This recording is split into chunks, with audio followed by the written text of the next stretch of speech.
Hello and welcome to this week's edition of Mondays with Michelle.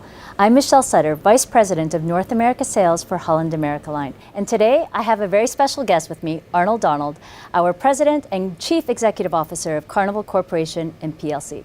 Thank you for joining me today, Arnold. Glad to be with you, Michelle. Thank you for the opportunity.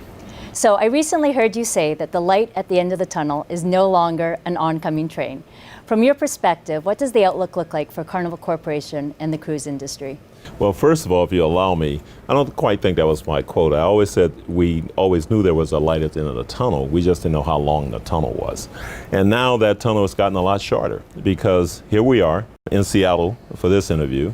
We have two ships about to set sail this weekend. The ship we're sitting on, Holland America, New Amsterdam, Majestic Princess for Princess Cruises, and then on Tuesday, the Carnival Miracle. So we'll have almost 6,000 guests embarking this weekend, finally getting guest operations back up and running. We couldn't be more excited. And then of course we have three ships currently sailing our Carnival brand, one out of Miami and two out of Galveston. And then we have a fourth, Carnival Mardi Gras, the new icon for Carnival, about to set sail out of Port Canaveral. So we're very excited. We're right at the light. The light won't be fully on us until we have the full fleet globally sailing, filled with guests having joyous vacations. The last 16 months have been very challenging, and with your demanding schedule, I'm wondering what you do to unwind and what brings you joy. Oh, wow. What brings me joy is people. You know, I love people, and that's why I love this business. This business is all about human spirit. We have beautiful ships, and they're great vessels, and phenomenal feats of engineering and aesthetic beauty and so on. But what really makes it all work is the crew and the people that support the crew and all the folks in the places we go and the destinations and all the people that support the cruise industry. And it's the human spirit level and of course the guests that really thrive. So I enjoy being with people. So when you're in a pandemic and you're on lockdown, that's a little more difficult than normal. Now, fortunately for me, I spent a lot of time in Miami, and Miami was a little more open than a lot of places, but I was very careful. I respected all the protocols. But also, you know, we were able to stay connected a little bit through Zoom and whatnot. So now is the time. This is just fantastic.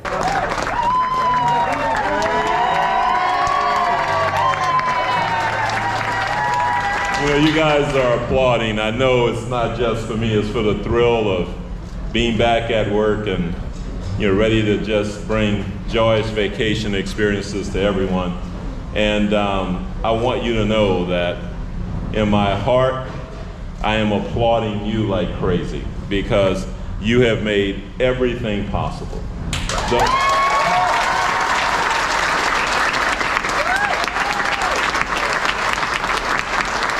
Then people would also often ask me, what else do I do? So I do watch Netflix. And right now, I'm watching a series, for those that might be interested, called Etogru. And it's about a mid-1200s figure, given the kind of credit for catalyzing the formation of the Ottoman Empire. The only problem with this series is it's 5 seasons. And the first season, each episode is about 42 to 45 minutes. The first season is 76 episodes. So it may take me a while to get through it. What episode are you on?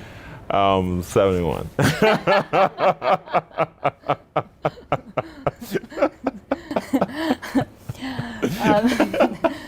Who has been one of the most influential people in your life, and what kind of impact have they had on you? Wow, these are good questions. Look, I'll say what probably most people would say. It's a tie between my mom and my dad.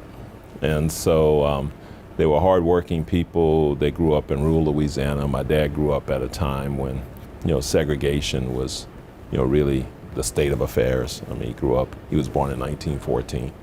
And so he lived a challenging life for a long time, but he and my mom, who also, you know, had a lot of challenges, made sure that they took care of us. And additionally, there's 5 of us, and I'm the baby, gotta love me. But they also had 27 foster kids over time that they took care of. I think they had the biggest influence on me. Outside of family, I read a lot, and I used to. Now I just read business stuff, but I read a lot as a young child.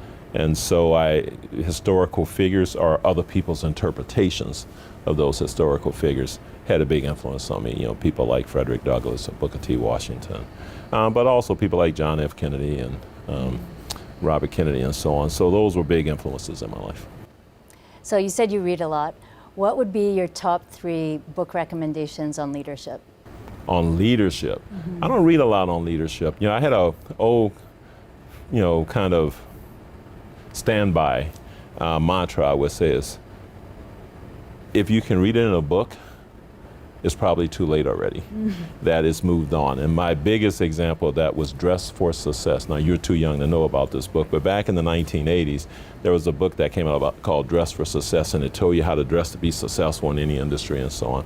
And by the time it was written, fashions had changed and people were not, doing it anymore. But I think on leadership books overall, if you want to think more broadly on leadership, anything that gives you the following perspectives. 1, listen. So right now I'm doing a lot of talking because you're asking me questions. But the reality is, if you listen to the universe, it will reveal itself to you and it will guide you and tell you what you need to do. The second thing is to pursue your passion. Whatever your passion is, if you don't know what it is, keep exploring until you identify it. Because if you're pursuing your passion, you're going to run into a lot of obstacles. But those obstacles will just be obstacles. If you're doing things you don't have a passion for, those obstacles will shut you down because you won't have the energy or the passion, to overcome them. And then the third thing is enjoy the journey. Everybody thinks about the end goal or the end game, and you should have a target and something you want to achieve, but enjoy it along the way and learn to celebrate all the little victories. So anything that guides you to that, because if you listen, the people you want to follow you will understand what their needs are, what their goals and aspirations are. And if you connect with that and you're serving their needs and their aspirations, then you have an opportunity to be a good leader. Thank you for sharing. Thank you. A few years ago, you hosted a leadership summit for Carnival Corporation. Yes. And something that was said there that really resonated with me was that you stand up for what you ignore. And I'm wondering, what is one thing that it's important to you not to ignore? Honestly, during this particular pandemic, there were a couple of things that happened in our industry. One, in the very beginning, when people were very afraid of the virus, there were some quarters that said you should not have anyone who is Chinese sail on your ship. And I thought that was an unthinkable thing to say. That is wrong, to paint with a broad brush anyone, anytime. And so to say you shouldn't have people from the province that is shut down, and so that makes sense, okay, because the risk of health and safety. But to do a broad brush thing like that is absurd. So that was one. A second one was people wanted to just try to find a way to compromise with regulatory bodies. And in the end, we have to compromise, and I'm very willing to compromise. But I think it's very important you stand for what you believe is right based on sound advice from experts. I'm not a medical expert, but we have medical experts from around the world that have given us advice. And so we stand for sand treat cruise similar to what you do the rest of the travel and leisure sector. And there are times where people who say, well, let's not worry about that. But no, if you ignore that, then it leads to unintended consequences. It restricts opportunity for people to have jobs. It restricts opportunities for people to engage in the spirit of travel. And so those are two little examples, but there are many, many others that I could give you. And what would you say is the best advice you've ever been given?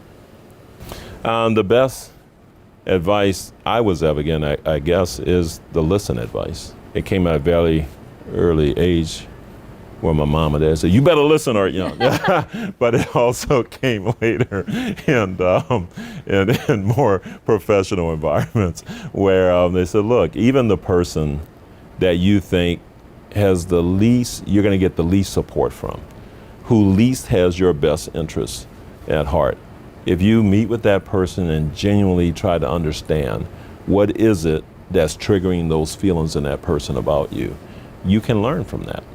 And what you may learn is you don't want to change what you're doing, but you may learn that there is some things you want to change. And so I think the best advice I've ever been given is to learn to listen. And before we wrap up, my last question to you is, Arnold, what do you want to be remembered for? Wow. Well, look, in the context of this, I want to be remembered for helping Carnival be viewed by its employees as a great place to work, where they feel that they had every opportunity to achieve their dreams, every opportunity to accumulate wealth for themselves and their family, that their contributions were recognized and rewarded, and that they feel is absolutely the best company on the face of the planet. If employees feel that way, the following things would have happened. We would have honored our commitment for compliance, environmental protection, health, safety, and well-being of everyone, the guests who we serve on our ships, the people in the communities that we touch, who we also serve, and our shoreside and shipboard personnel. We would have honored our aspiration to provide joyful vacations that we exceed guest expectations all the time.